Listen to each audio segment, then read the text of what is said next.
Baik, lintas langsung negeri-negeri, kita teruskan dengan paparan dari Sabah dengan pelbagai kemeriahan sambutan di Pavali. Stanley Misun sudah bersedia di RTM Kota Kinabalu. Silakan Stanley. Baik, terima kasih Redwin di Angkasa Puri. Salam sejahtera dan salam sehati sejiwa. Sambutan Pesta Cahaya atau Deepavali di Sabah turut disambut meriah dengan kehadiran pelbagai kaum dan agama dalam majlis sambutan yang diadakan di Kuil Sri Pasupaninat, Alayam, Kota Kinabalu. Menurut Pengerusi MIC Sabah, Datuk Vijoti, walaupun kaum India dikategorikan sebagai kumpulan minoriti di Sabah, namun tidak menghalang sambutan perayaan berkenaan diadakan secara besar-besaran di negeri ini. Saya sebagai rakyat Malaysia, saya amat terima kasih dan gembira lah, di mana pelbagai kaum dalam Malaysia ini, negara ini telah pun hidup dengan harmoni, aman dan harmoni lah, tiada masalah. Di sini kita jelas nampak di mana kita sembahyang dengan tiada masalah apa-apa, boleh ada. Inilah yang kita perlu, keamanan. Bagi pengunjung yang ditemui dalam majlis ini, masing-masing menyatakan kegembiraan dan bangga sebagai anak Malaysia kerana masih dapat meraihkan majlis kaum berbeza dalam suasana harmoni dengan semangat perpaduan. My family is nice. They enjoy also the Deepavali. They also did some, what do you call it, rangoli. Yeah, so my wife also know how to do, so it's good. Ada I punya saudara doktor sini, Hospital Kyun. Dia bawa saya sini untuk satu Malaysia lah. Semua orang ada sini. Tengok seronok. Ini anak adik saya bawa dia sekali. Hari ini satu peristiwa yang sangat mengusik hati saya bila saya jumpa kawan lama saya, Mr. Om, masa kami lower 6 di Seremban. He was my classmate and I saw him and I saw Mr. Narayan. You know, we hug each other. Bahawa kawan lama tak jumpa bertahun-tahun, di sinilah pertemuan kami. Pelbagai juada dihidangkan, antaranya seperti roti canai, roti nan, ladu, vedal, teh tarik serta kuih muih yang sememangnya menjadi menu wajib dalam perayaan Deepavali.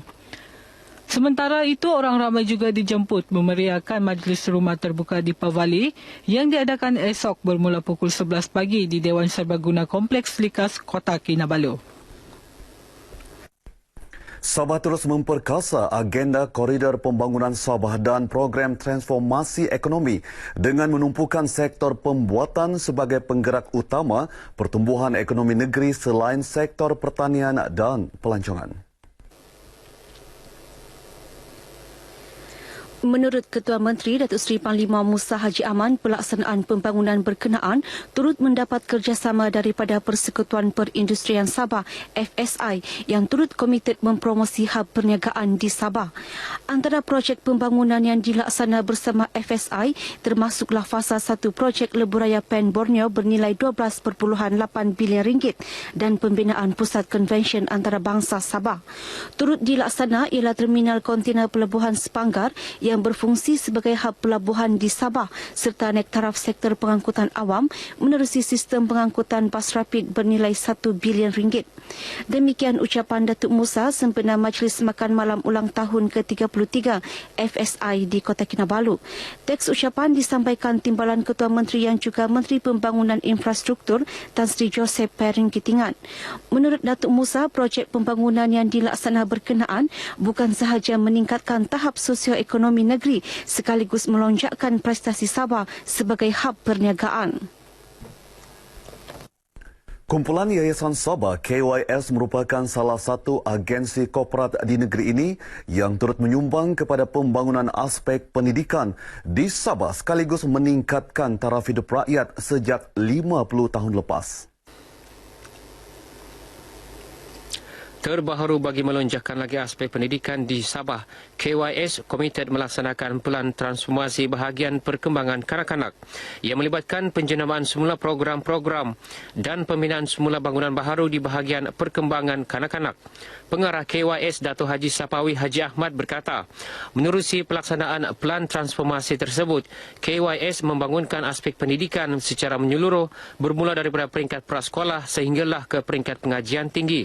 Ia selaras dasar pendidikan negara yang ingin menjadikan pendidikan prasekolah sebagai salah satu fokus bidang keberhasilan utama negara dalam bidang pendidikan. Datuk Sapawi berharap agar ibu bapa terus memberikan sokongan kepada kerajaan dalam usaha membina generasi muda berilmu, pengetahuan tinggi dan mempunyai masa depan yang terbaik.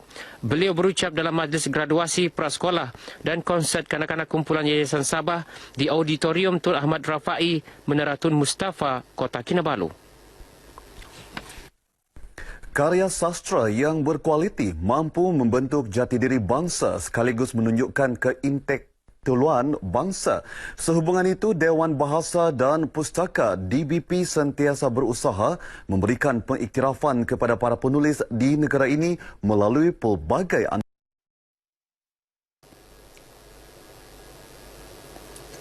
Antaranya menerusi Hadiah Sastra Sabah yang menyaksikan seramai 24 penulis pelbagai genre menerima anugerah. Kali ini sebanyak 27 karya telah dinilai dan dipilih untuk menerima hadiah.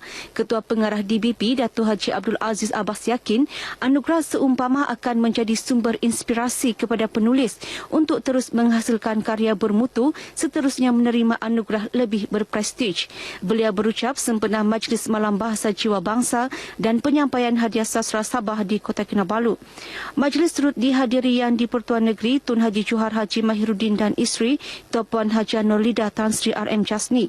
Hadiah Sastra Sabah yang diadakan sejak tahun 1990 bertujuan menggalakkan pembinaan dan pengembangan kesusastraan di Sabah.